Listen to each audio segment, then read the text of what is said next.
আজকে থেকে আবার একটা নতুন কাজ আরম্ভ করলাম। এটা 3 তলা ফাউন্ডেশনের কাজ। এখানে আমরা 8 পিস 20 mm রড ইউজ করছি, 2টা 16 mm। আর রিংটা দেখতে পাচ্ছেন ডবল লেয়ারের রিং।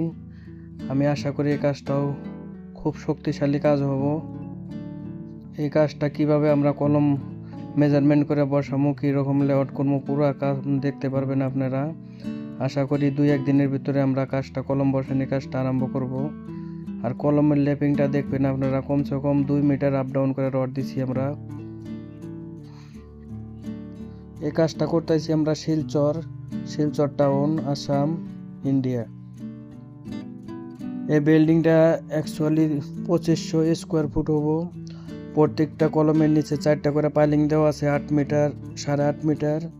কলম বসানোর টাইমে পুরাটা দেখানো হবে।